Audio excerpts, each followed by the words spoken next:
St. Pierre Woodworking Shop in Floyd, Virginia, and I want to have Bill tell us a little about your shop here and the building. It's just well, this beautiful. is my shop that I built probably 3 years ago now. It's 42 by 60. Place to park my tractor. It's the open floor, 12-foot ceilings on the inside. It's got cypress siding with a red stain. The cedar shakes on the top. I made it look again like a New England theme style barn, and I love it. Bill's going to show David around the shop here. Tell us what you got here, Bill. Well, a little bit of everything this week. We've got a kitchen going on for a customer here in Floyd, a cherry kitchen, and a desk I'm building for a woman in Christiansburg. All these pieces of cherry that you see blanked up are for a light for a company here in Floyd. And where do you get the cherry from? Crenshaw Lighting. This cherry came out of North Carolina. On all this stuff here, that's the North Carolina cherry. The mahogany above it, probably South America. But yeah, I usually keep 3 or 4 projects going at once for $900 to put my boards through. Right. I wore it out in less than a year, only on just making cutting boards. So I should have spent the extra $1,000 or $2,000 and got the big industrial size sander for $3,000. The bandsaw, I had a small bandsaw which is still set up out front, but it just wouldn't keep up. No, that's a Raycon, which is an industrial size bandsaw. Okay. So I've been through 3 bandsaws. These tables right here are already had to been replaced because they're just for the do-it-yourself, or they're not really made for the stuff that I do. And my newest feature to the shop is this saw right here, which is a fest tool.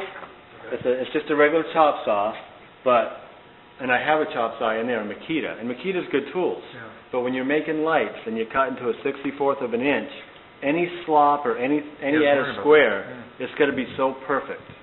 And I've never been able to get that out of a chop saw. DeWalt, Hitachi, my last saw that I just bought 4 months ago was a Makita, and I already wore out the Makita. The Makita was about a $600 saw. This is a $1,300 saw.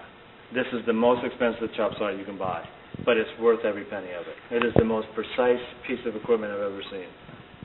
And the laser system on it, it's got a double laser where you're cutting in between the line. You don't have just the one line where you're trying to figure what side of the line to cut to. Yeah, this is a beautiful machine right here. I wish I would have bought that first. But I do have a lot of Festool equipment, like these sanders that I have around the shop are all Festool. They've lasted me for 7 years. What is this?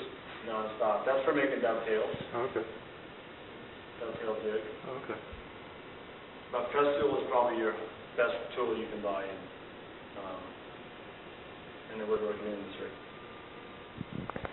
Pretty good stuff. Just, a couple of years ago, he became a missionary out to, I guess, around Montana. But anyway, he was a woodworker. He had a beautiful shop, and he tried for a couple of years to sell it and just couldn't find anyone to buy it.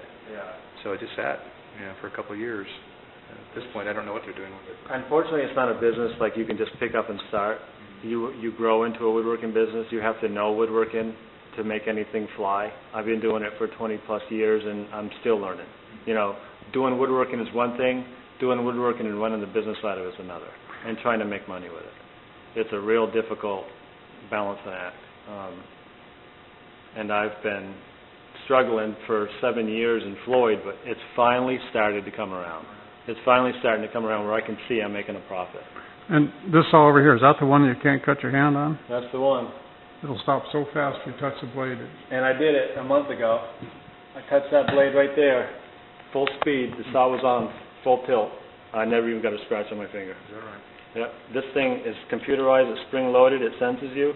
As soon as you touch that blade, this thing triggers out and catches the blade, and the blade drops underneath the table in millionths of a second. Well, I've read about that, but I never understood why it sensed different between your finger and like a piece of wood.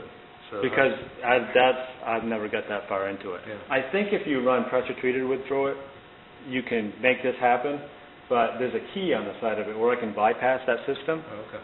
And so if I ever run pressure-treated through it, I just turn the key and bypass the system. But yeah, I touched that, and I actually touched it more like with the side of my thumb. I was running a piece, and someone walked through the door, and I looked, and I hit the blade like that, and this is what happened. You have all your fingers. $250 versus $3,000 or $4,000 for a doctor bill. Yeah, so we'll hang that on the wall of fame. But yeah, that's a good piece, and I feel comfortable with my son working in here and doing that. You know, if the saw senses, like if you're putting a board through and the board is jumping, the saw will sense that and shut off. You know, and stop. If there's a compartment open or inside, if the nut is loose for the blade, the saw will shut off. It's just crazy. Quite a feature. But you pay for it, you know. Yeah. But it's worth it. Well, you do have a pretty view. On a clear day, it really would be something. Yeah, you can see the buffalo right in through the valley of the town. Yeah. If you look down where you can see in the valley of the the farm. farm. Yeah. The farm is Ingram's gas station on 221. And then if it was the evening, you'd see all the lights of Floyd.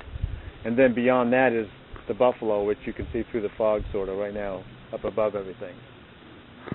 So we've got like this perfect view right down 221. Well, this is sort of a classical Floyd view, though. This is Dee Wallace of LCF Group. Thank you for watching this informative little video. Have a good day.